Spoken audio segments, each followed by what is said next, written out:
I greet you all, ladies and gentlemen, in the Almighty's name.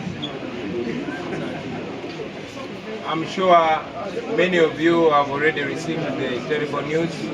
I'm here to reaffirm the terrible news that we have lost the Honorable Muhammad Sejirinya, Member of Parliament for Kawempe North. Sejirinya has been and will remain a comrade.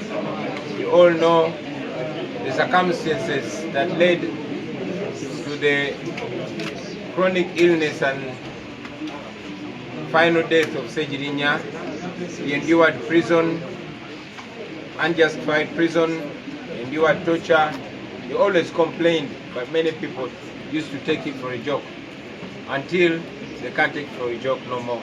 Very sadly, we've lost Muhammad Sejirinya. We condole with the family.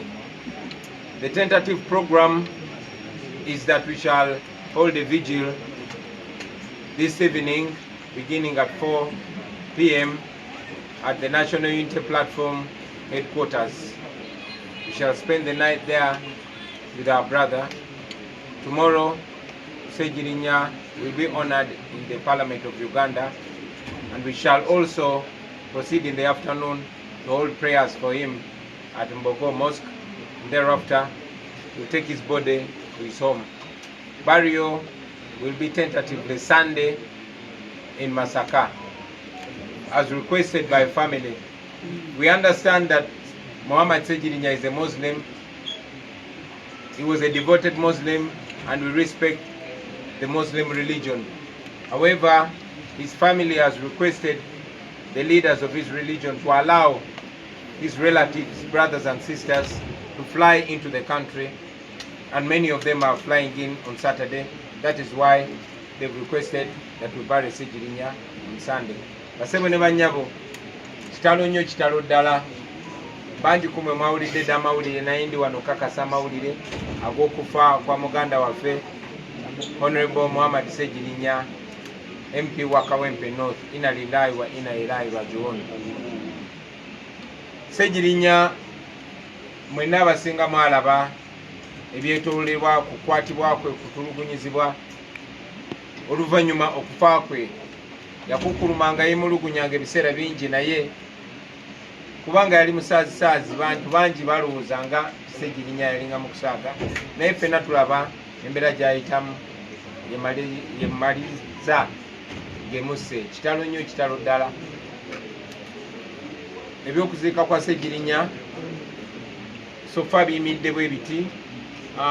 Olwaleero tugenda kumulumbe era tugenda mukungubagira ku kitebe kyaffe kya National Unity Platform Makerere Kabule okutandika ne ssaawa 10 enkya ku makya ssaawa 3 agenda kutwalibwa mu Parliament y'eggwanga assibwemu ekitiibwa ng'omubaka wa Parliament. Egyo tunaava mu ssaawa ez'omutuntu ate bamusaalire mu muzigiti Embogo. Tunaavaawo tugende mu maka ge ekasanga tejanaasula. Tujja kuvaayo tumutwale e Masaka era ng'agenda kuziikibwa ku lunaku olw'Essande e Masaka. Endagiriro ejja kuba ebaweebwa. Tukimanyi bulungi nti Sejirinya abadde musajja Muisiraamu era ng'assaamu nnyo eddiini y'ekitiibwa.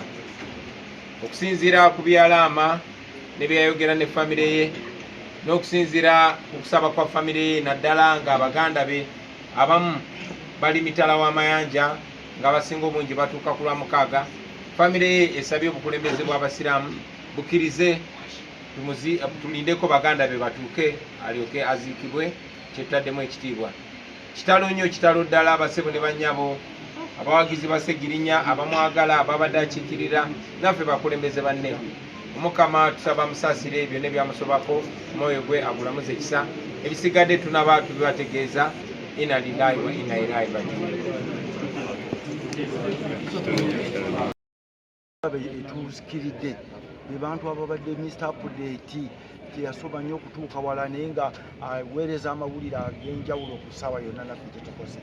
nze abadde mu mbeera y'enkyukakyuka tunyonoleddwa nnyo nze nyoleddwa nnyo kuba Ssegirinya si lwanzikiriza tetuva mu nzikiriza y'emu naye be baana be tubadde tukutteko okubya eddala eri ewaffe mu FDC manyi omuntu Kano Besigye ateeka okuba awulidde bubi mujjukira bwe bbanga lyonna ekasangati nga Ssegirinya akeera ku makya avaawo kawungeezi era ng'ali mabega w'enkyukakyuka ng'alinga sooda ebbanga lyonna nga Ssegirinya kakati tutuuse mu mbeera tulowooza nti gavumenti eno eri ku bunkenke esaba yonna egenda mu nkyukakyuka ate Bassegirinya tetukola ki tetubalabawo kino tukimwebaliza badde omufu teyeebazibwa naye nze ku lwange mu mutima mwebazizza era ebbanga lyonalooza temundaba nnyo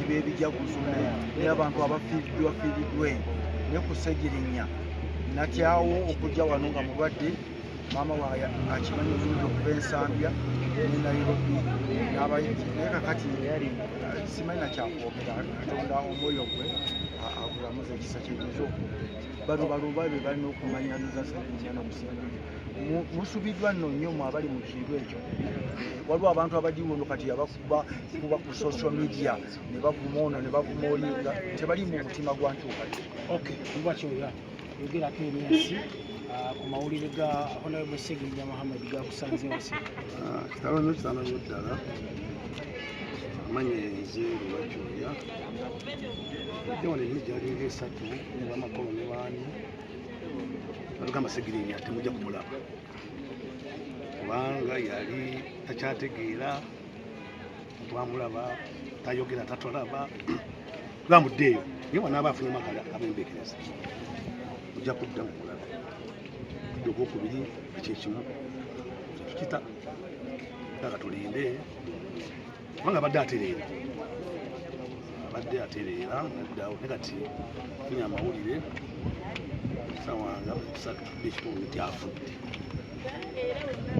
bayisawo essaawa nga ziizo ate mwana teyakyali mulamu ati Mukama ate nkuira enjogera y'omusawo naga nti terisuuba sawa waika bamubuuziza nti byogamba bifuga epuganiza ezo ezifudde zisobola okudda tebuyinza bwa Katonda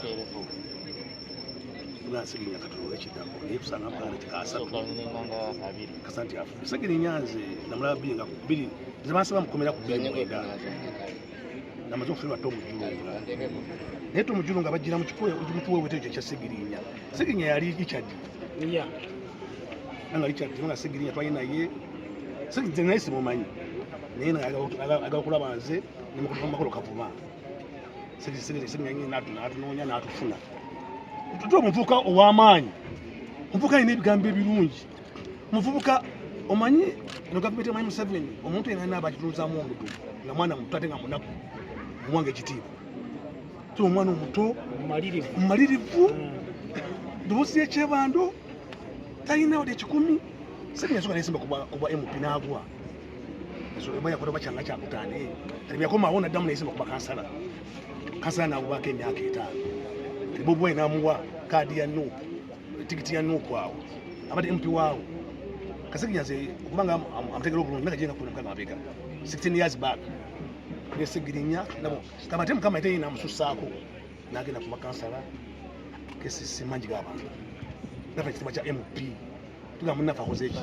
era tukuba engalo osanyuka era nze nagamba kidandala maaso ku maaso omusajja muleke musajja muve maaso ku maaso musajja muleke baba wangudde ebirala bite nasoka nabanga naye oluvannyuma ndowooza kooti n'akiraba naye n'akiraba n'amangi g'abantu n'akita so Ssegirinya yalwala sino badde waffe Ssegirinya alabika balina bye bamuwa nabye yanywa twogera amazima Ssegirinya alina bye yakola ki Ssegirinya agenza akyukakyuka Facebook era bwekola ki biddawo ebintu ng'ebyo naye byonna nga biwedde Mukama mu ekyemirembe lwakubanga mmaliriza atuweese mu kaseera akazibu Ssegirinya abadde mwana muto ejja mu masimu nga mwana muto naye Ssegirinya kyabadde alwanira takifunye kulaba ku new face mukulembeze omupya era kikoze mu Ssegirinya gy'ogenze otuweese mu nnaku ya kitalo lwaki walwanira mu buto bwo ng'oli ku mukulembeze omulala tukirabye kama mu ekyemu ekyemirembe